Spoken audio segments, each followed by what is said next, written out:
Welcome back to the Neurodiverse Voices podcast, and hello, season 4.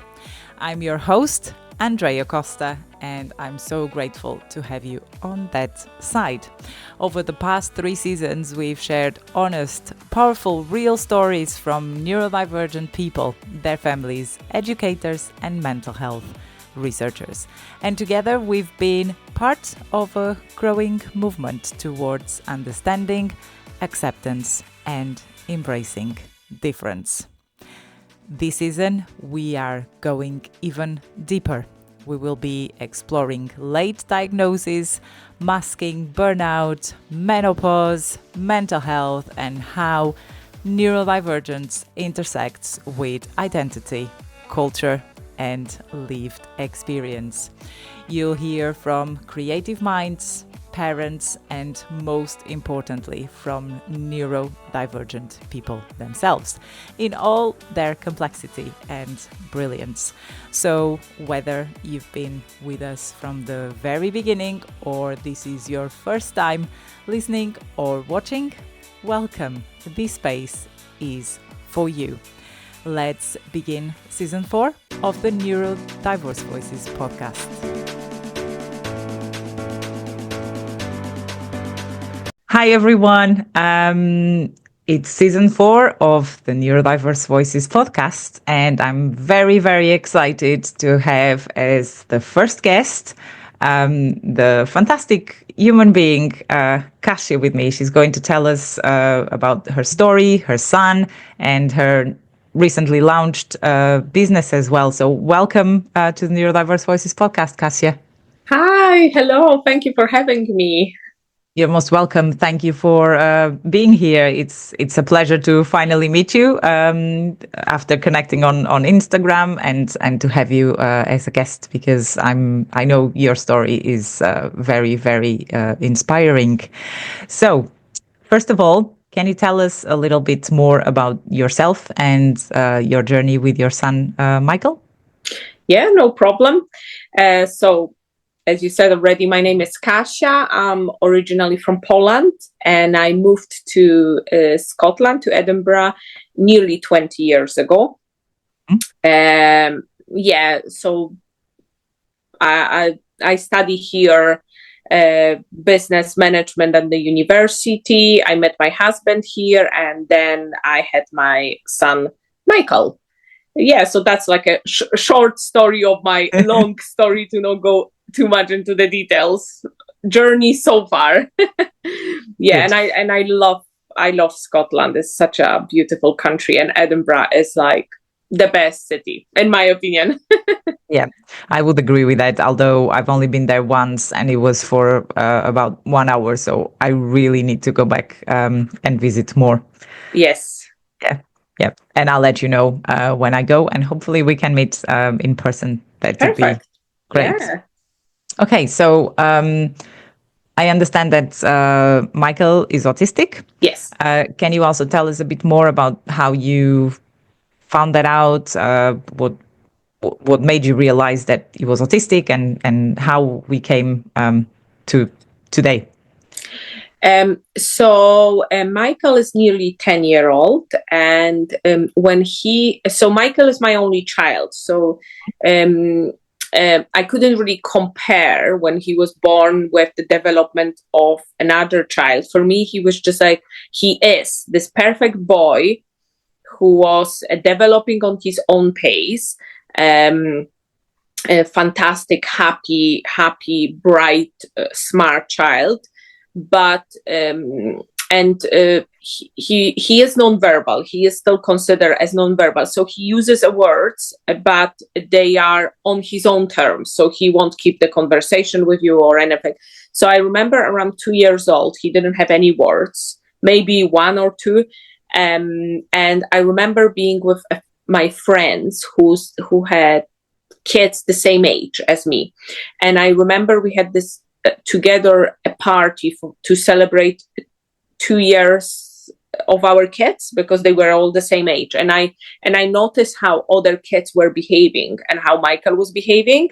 all he wanted, he wanted to go away from the kids, whereas kids were going wild, playing together, like constantly pointing, doing this, whereas Michael was this quiet boy, and he didn't say a word, and he just wanted to go away. And I remember thinking to myself, well, this is just his personality. But I remember next day I started to read a bit, and the things started to come: autism, ASD. And I remember being shocked, speaking to my husband, and my husband was like, no, it's just his personality. Every child developed in their own way. And I was like, yeah, but there are some aspects which he wasn't doing, like pointing. He never point, whereas normally like 10 months old child start to point on things. So and I remember contacting our health visitor, and she came, and she was saying to me, well, for me, he doesn't look like he's got autism. Obviously, I'm not sure, but he doesn't look. But what I can do, I can refer you to speech and language therapy.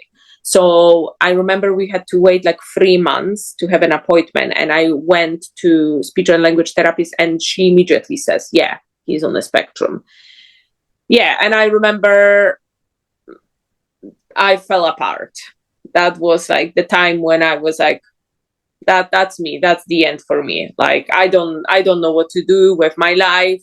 Like, I was devastated. Like for 2 weeks, I think straight, I was crying.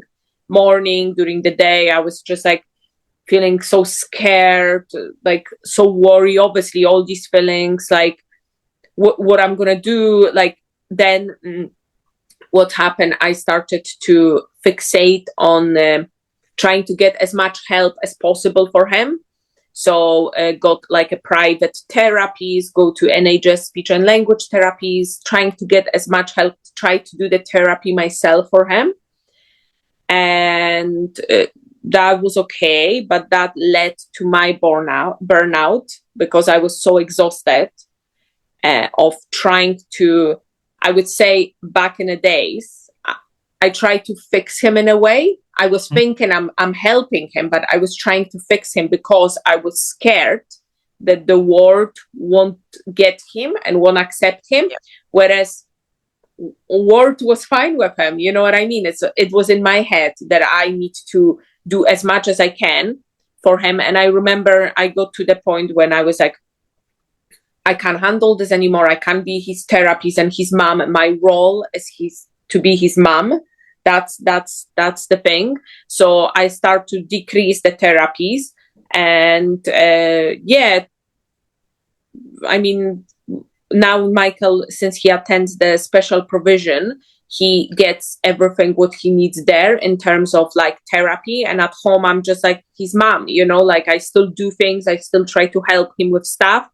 But but that was like a part of my process, because I was just so scared. So I thought, as much as I do with him now, that will help him for the future. But that wasn't the case. I had to do it at his own pace and let him, develop on his own speed with my help, but not trying lots and lots and lots. And that's what I was doing at some point. Yeah. So sort of sum up the story so far. Yeah, that resonates a lot with me. I think at least the two of us, we had a phase of being in denial and not accepting our children for who they are. And we tend to try to fix them because it's how we've been educated until recently. And it's not only until you experience it yourself that you realize there's actually nothing to fix. What we need to do is really support and be their mothers, because that's what they need from us. So thank you for sharing. And at what point did you discover that clothing played such a big role in Michael's sensory experience? So when Michael was around 6 years old, so first 2 years he attended mainstream school. And when he was in a P2, he started, because he, like I'm saying, he's nonverbal. He couldn't explain when he was getting too much of, he was too overwhelmed. It was too much sensory things happening. Like generally when some stuff were happening, he started to get overheat and he started to take the clothes off. And that was also a message from him to us that he doesn't want to do something. He will just start stripping himself. So it was for nearly 2 years we had that problem. Like, he would only wear onesies. You could buy the onesie with the zip in front, but the trouble was, whenever he was getting distressed, and I'm saying even on the street, like, he would just take it off and be in his pants in a second, which was obviously very distressing for me. Like, I got to the point where I was worried to leave the house with him, because I was just scared that if he gets distressed about anything, he would just strip himself, because his reaction was like that. I don't like something, I start to get hot, immediately take the clothes off. That was basically what led me to start working on. First, it was on something to help him, and then which led to creating of Blue Bee Mic. But first of all, I needed some piece of clothing which will make him comfortable, but which also will make for me and my husband that we can leave the house and not being scared that, he will strip himself. So, yeah. Okay, so you launched Blue Bee Mic, and with these new clothing that you developed, how much difference did you see in Michael when he wears it? Well, it was a huge difference, because he was feeling very comfortable. Like, I put so much attention to the textile material, which is used as like breathable, like mainly cotton material. So it was quite oversized, which he loved as well, because he could spread his hands, be flexible. When Michael was getting distressed, things like waistbands, on the trousers was the first thing to go. Whereas in that onesie, because it's all together, it's 2 pieces of clothing together, a top and the shorts, it make him feel like he doesn't have anything close to his body. He was at the stage when he didn't even want to wear underwear, and that was fine. He's got onesie, everything is covered. You don't need to wear underwear if you don't want. So, but the fact that he could like feel like he is not overheating in the moment when he was getting anxious was the huge thing, and that would calm him down himself. And also, obviously, when he was trying to take the clothes off, because there had a zip in the back, I could sort of navigate his attention somewhere else before he would try to rip it off. So it was like giving me that time and time for him to sort of like, okay, it's not that bad. Whereas in the past, he would just like, that's at me. So, it was like time for me, but also time for him to stop and, it's breathe. a great balance. It's a great balance, because he feels free, and it also takes the worries from you that if you are out, he's going to be the whole idea behind my business is obviously I concentrate on creating clothes for kids, hopefully teenagers in the future, and adults. I don't want to stop here, but it's to concentrate on them, but also on the carers, because these products can help every day to take away some of the stress. And that's how I'm looking, because I was that parent who would be so scared of leaving the house with him for a wee walk. And like, people who don't experience that, they don't have an idea how much of an impact it can be. And I don't expect them, because if you don't experience something like that, you don't understand. Fair enough. Yeah. But I would be terrified sometimes leaving with him, because I wouldn't know if we will get to the end of the street and he won't be naked, And so with this, it was super fun thing for him, and something really looking also very cool. Yep. But also gave me this sort of like, okay, we're gonna be fine, we're gonna be fine. So that's how I want to create my brand, to have an also positive impact on the mental health of the carers, parents, and whoever is looking after the child or young adult. Yeah, that's fantastic. Thank you very much for sharing. And so the name Bluebee Mike, it's unique and meaningful because Mike is a diminutive of Michael. So what's the story behind it? I guess everything that you've been through, but how did the name came about? So have you heard of blue bees? Yes. So they're from Australia. Yeah. So so the name, I saw it online. I didn't hear, years ago about them, but they do exist, blue bees, and they are originate from Australia, and they are very specific in their how they function. So they function in a small groups compared to yellow bees. They like quieter environment. They produce enough honey just for them to survive, and their honey is much thicker. It's less of the honey than yellow bees, but it's got so much nutrition. So all of this, it's like perfect sums up of the kids with special needs, not just autistic, with whole the group community of the kids with the variety of disabilities. So I thought that's going to be, and obviously the Michael. So it's like, this is the word of these bees, of our special, beautiful, amazing bees, which need special environment to thrive. So that's how it all come together. So it's Blue Bee Mike, but as a beautiful representation of that community. Yeah. Yeah, that's beautiful. And Thank in you. terms of the going back to the clothing, so how I think you kind of answered that, but let's focus a bit more on how they differ from other children's clothes. So it's a unique piece of clothing. I guess the fabric is sensory friendly, but Yes. can you tell us a bit more about the onesie that you are selling? For example, my onesie, I've got an option with the snap buttons on the bottom. So, if you've got a child who is, for example, 8, 9-year-old, 10 years old, and is still wearing a nappies, or it's in a time like of the toilet train, that can be quite useful, because you don't need to take whole piece of clothing to get an access to that button.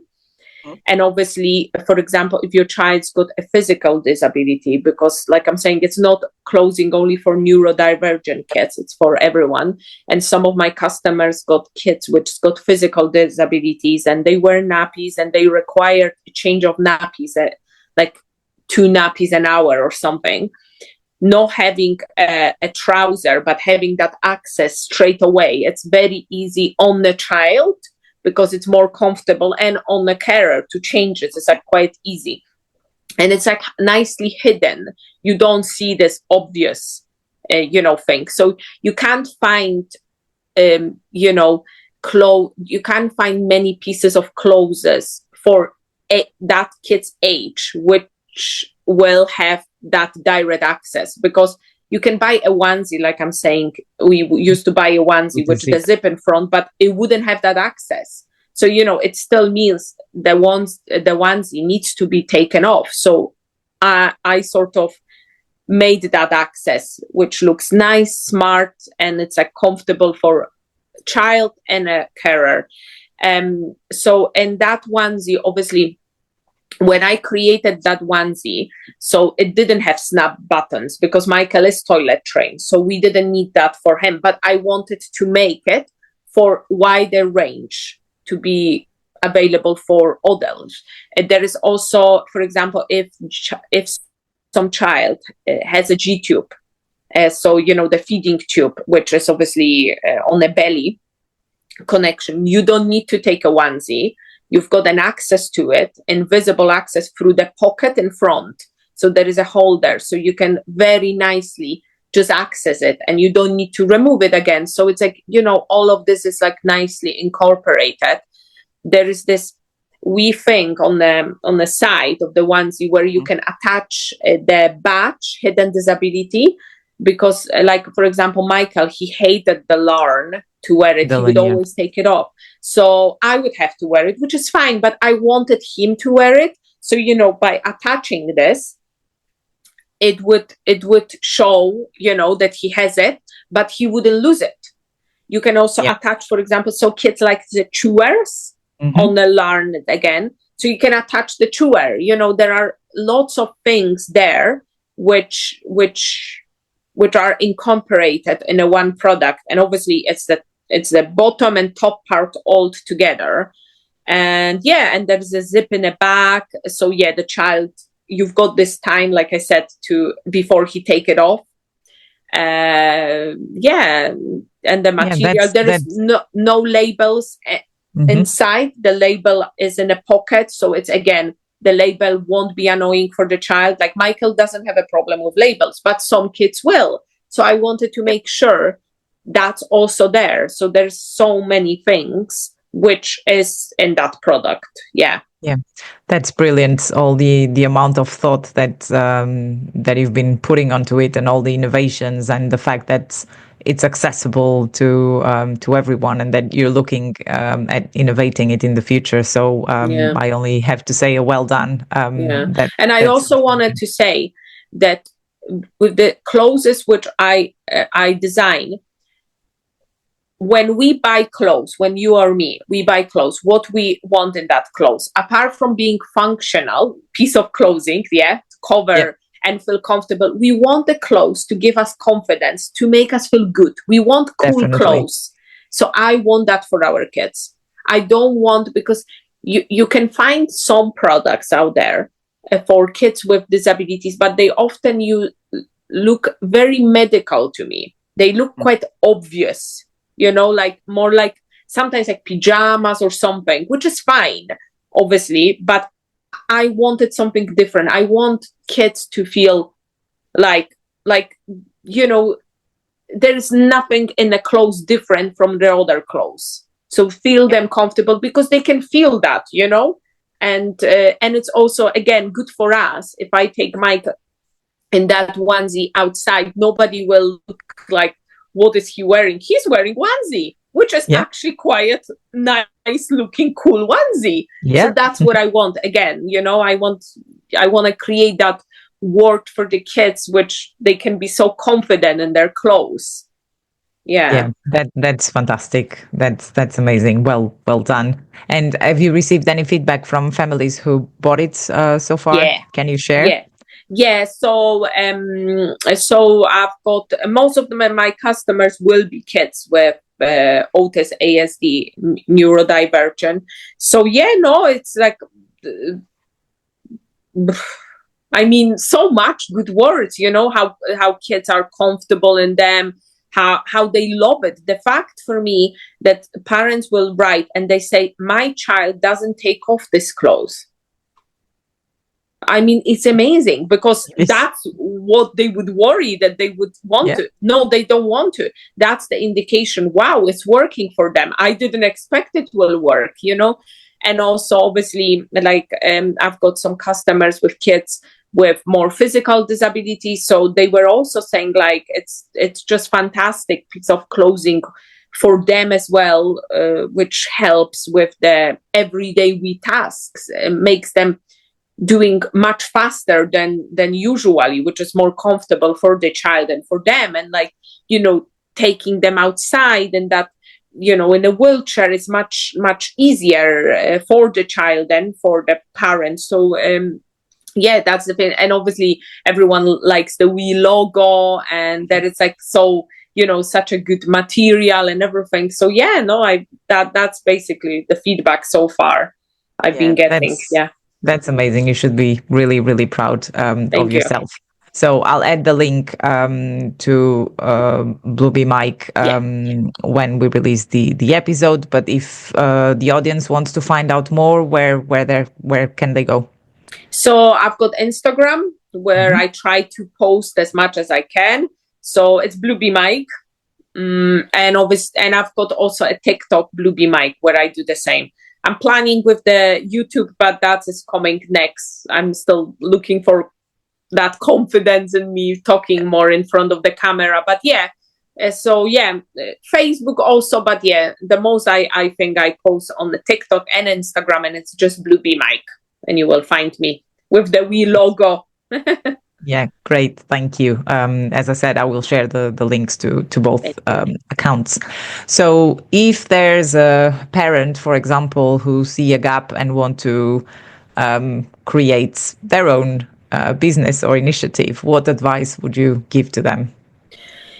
First of all, try it, because there is so much gaps for us in our community. The idea of the onesie and Bluebee Mike came from that thing that I was looking online for products like that, and I couldn't find. I was looking on Instagram, and like I see how many other people are looking for these products. Like there are on the Facebook, you've got groups closing sensory needs. So people are looking for this, and obviously not everyone has time to create or resources to do that. But if you think there is something which would be useful, speak to people, speak to community, speak to your school. Like Michael is in a special school, so I've got an access to parents with similar issues, so I can ask them, either through the teacher or directly what they need in the product. Definitely do it, because there is a market. It's more narrow, obviously more narrow market for us, but there is. And so definitely, and the fact that you can help us, that's what keeps us going, because the products which we create, we want to help. We know it will help our child and us. So it's like so good. You're it's doing like this something with a driving force for all of us. So go for it. Good. So people, go for it if you have ideas. I should probably tell that to myself, because I have plenty of ideas, but Mm-hmm.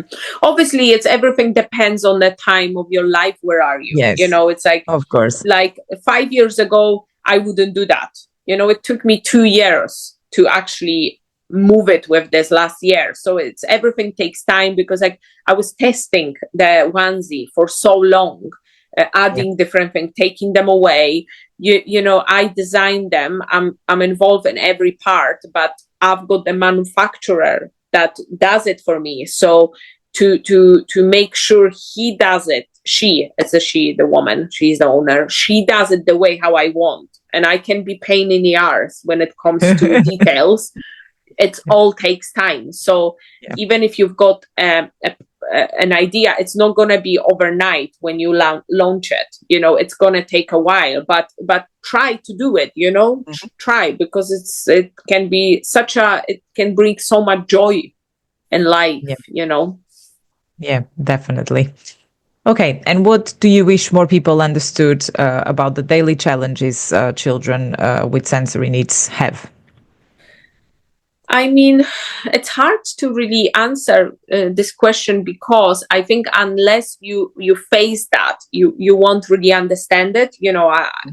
It's like with everything, because even in our community, some kids won't have a problem with closing. So they don't, obviously they will be more aware of trying to understand it. But unless you're facing this, it's like really hard. But I wish there are companies, I notice, which start to bring more inclusive closing. There are, like, I think Gap started with the closes without the labels inside.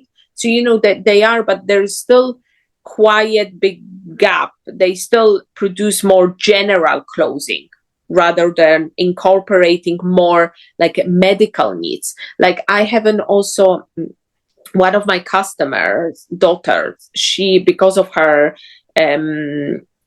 health, she's often in a hospital, and she wears the onesie in a hospital, which is lovely, because it makes her feel a bit more like she spends so much time in a hospital, and instead of being in her pajamas, she's in that onesie, and she feels like so nice and cool. And it's also easier to perform some of the medical procedures through the day. So it's like I'm saying, that that's what our community with kids with disabilities needs, more things which can, incorporate our needs. But like I'm saying, unless your experiences is hard for people to understand, and I get that, I absolutely do.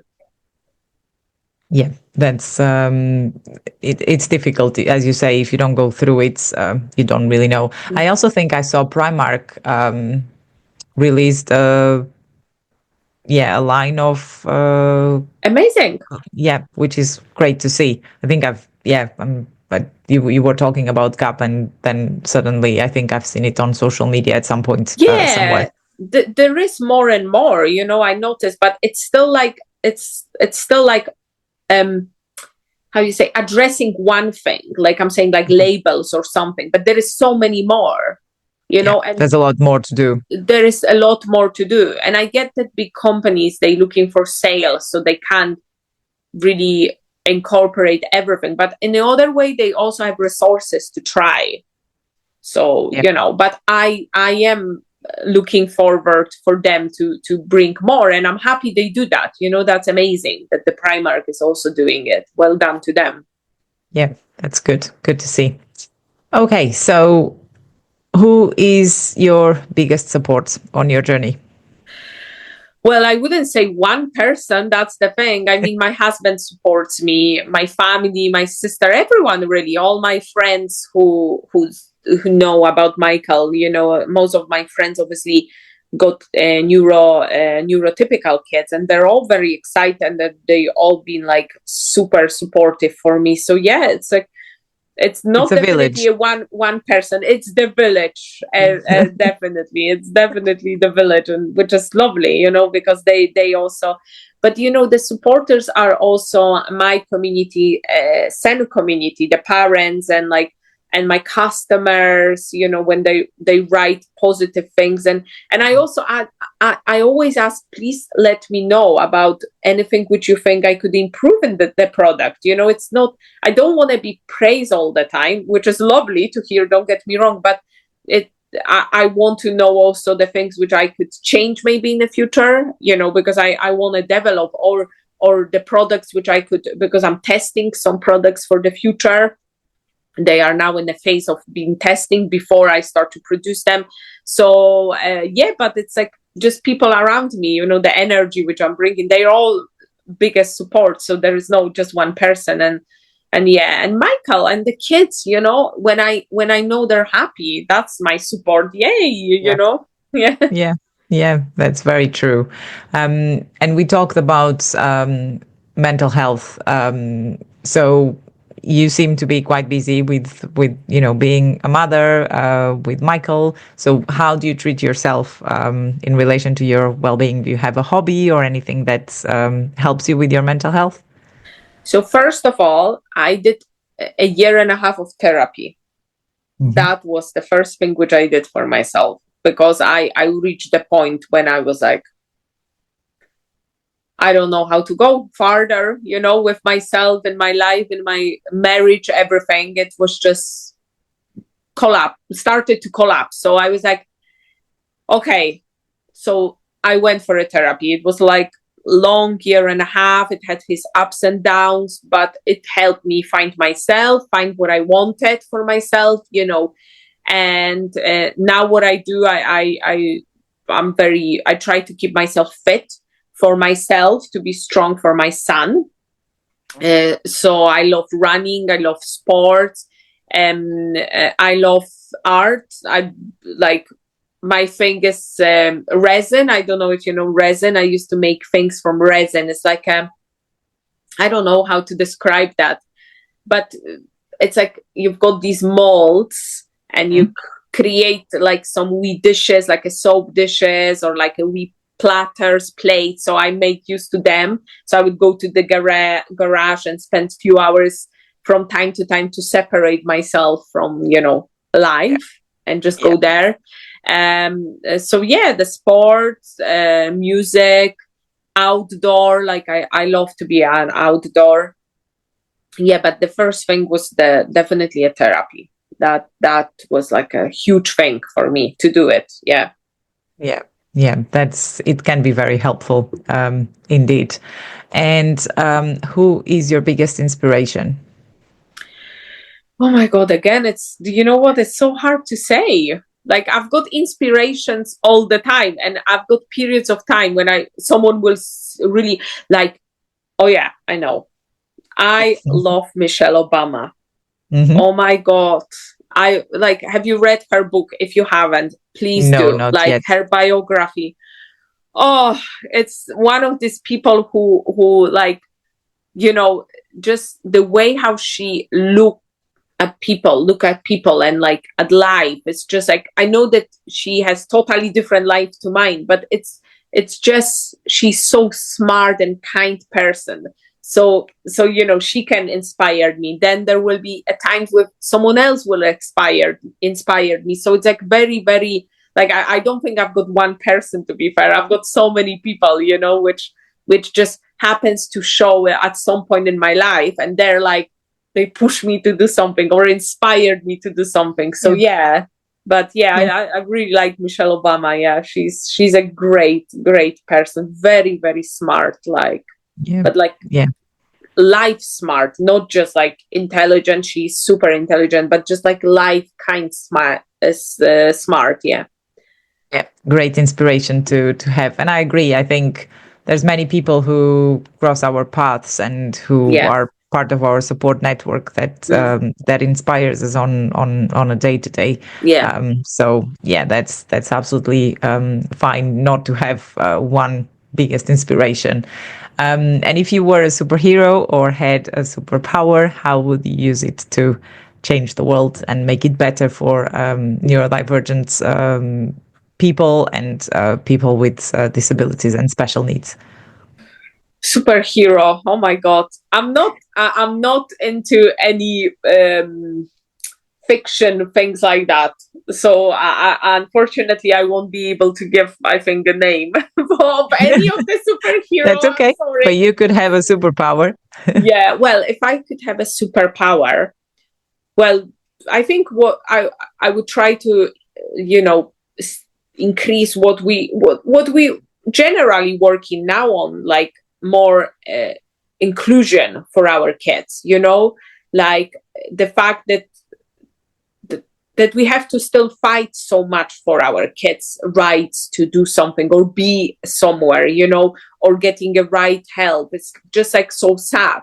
So I would probably use my power for that, just to take off a little bit from the parents and carer shoulders, because like, on the top of just generally life, which it can be difficult at some point with our beautiful kids, but it can be.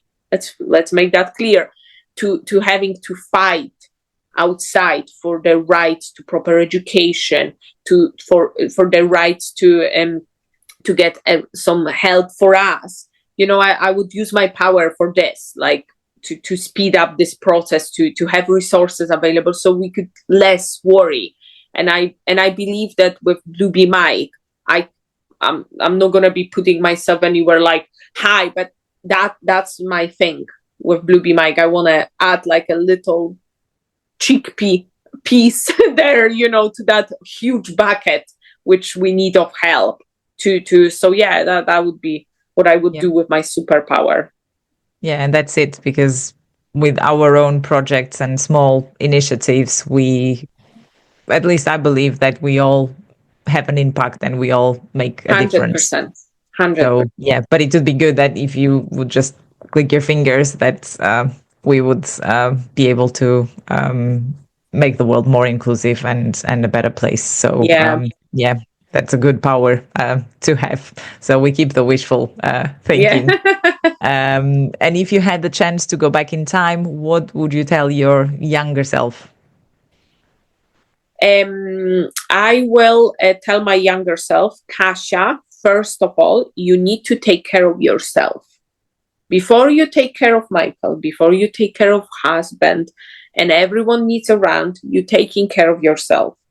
I wasn't taught in my childhood for that. It was different times, but now that's what I would say. you take care of yourself. It's like an expression which they use on the plane. When the oxygen drops, you put the mask on yourself first, then on your child. So that's what I would say. And then once you find time for yourself, once you find something which inspires you, or you take care of yourself, then you can go and try to help others. And also, when you feel like you can't handle something, when it's too much, ask for help. Ask for help, because there will be people which will help, and it's nothing wrong in doing this. It's amazing. It's actually amazing to ask for help instead of trying to carry this on yourself by yourself. So yeah. Absolutely. Yeah, we are from a different generation. I believe we're probably similar age, and also from different countries as well, different cultures where, you need to stay strong all the times. And you don't. Yeah, you don't. But you don't. You don't. We don't need to. We're changing this. We're changing this for Yes. our kids. We're saying, no, you don't. It's okay to not feel okay, as the Instagram post would say. Yes. Very true. Very true. And Kasia, you mentioned you like music, so you use that as one of your hobbies for your well-being. So if there was one song that captures your journey, either as a parent or a creator, or both, what would it be, and why does it resonate with you? Oh my God, again, I was thinking about this question, and it's again like very, very like wide, because again, depends with me on what mood I am, what I need from the music. Sometimes I need something to boost my energy, sometimes I feel something to feel like to be more kind to myself, feel a bit pity for myself. So it's like very much depends with the music. So I won't be able, I don't think I can give one answer to that. Yeah, because I love so many different types of music. 1 week I will be listening to some hip hop, next week I will be listening to classical music. So I just change how I change on a monthly, weekly basis. Yeah, and again, that's absolutely fine. I think we all have different phases in music, and things that we used to like back in the day, we don't like it anymore, or we still like it, but we don't listen much to it. So that's fine. And what are your hopes for the future? Just generally, or with regards to Blueberry Mike? With regards to Blueberry Mike, and I would say the neurodivergent and special needs community. Well, so with Blueberry Mike, I hope I will be growing, slowly but consistently going forward.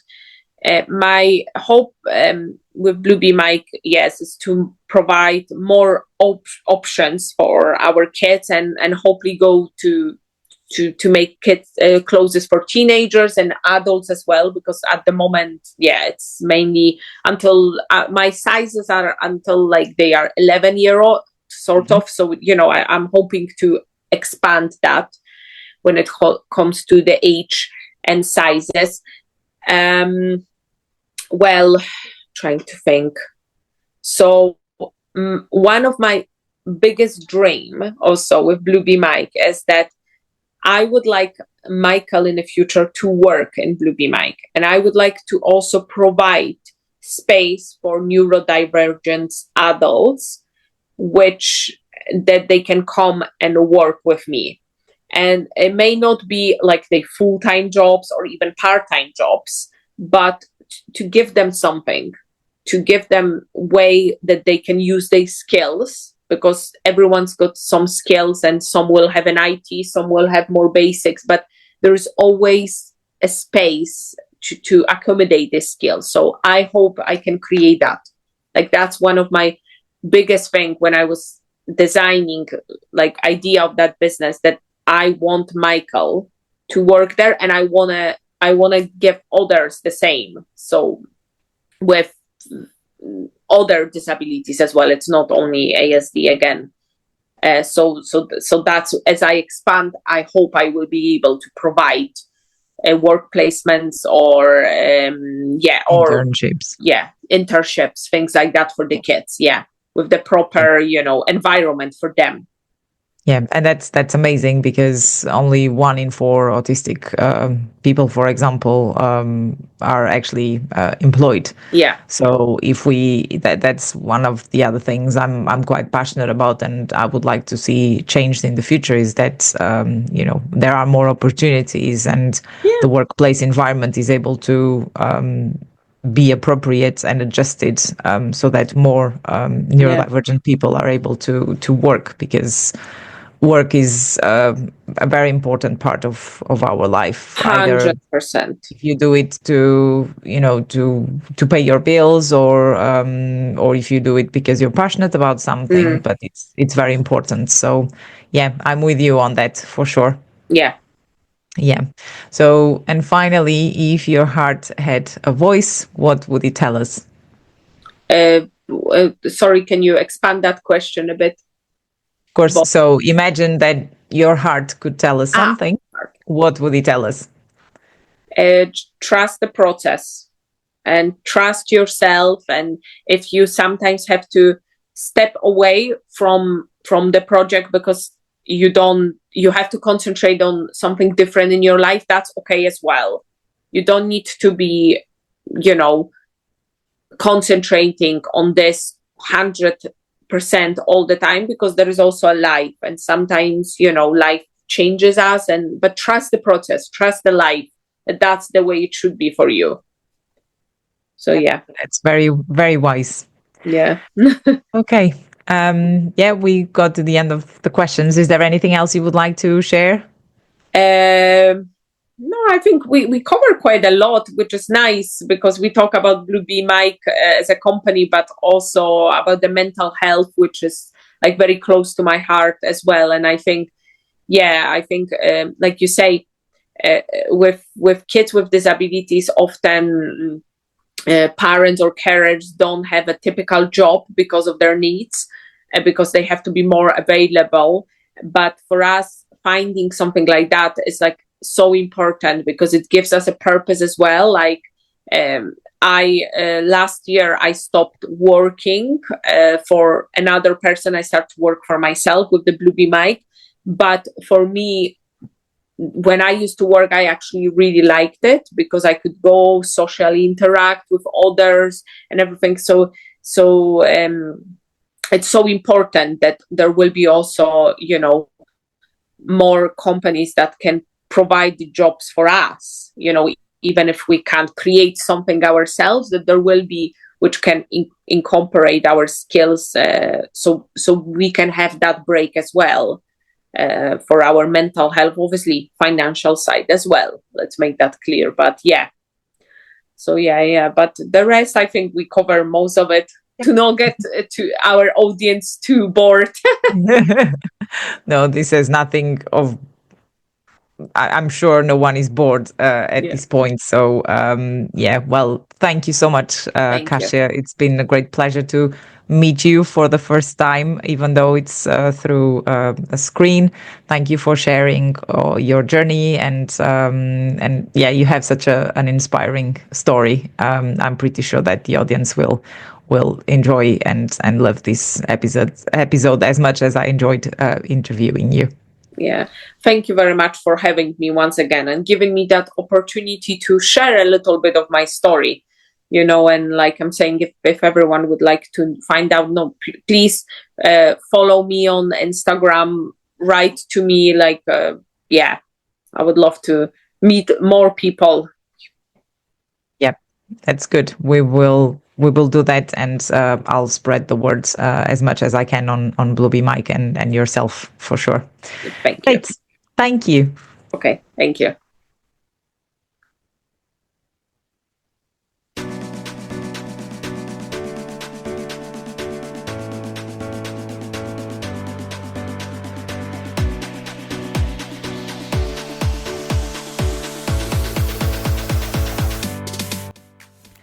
Thank you so much for listening or watching this episode of the Neurodiverse Voices podcast. Also, a huge thank you to today's guest for sharing their story with such honesty and insight. If you found this episode valuable, please share it with someone who might need to hear it. And don't forget to subscribe, leave a comment or follow us on social media. It really helps others finding the podcast. You can find all links to everything we talked about today in the episode description. This podcast is about connection, community, and change. So let's keep the conversation going. Until next time, take care, be kind to yourself, and keep embracing difference.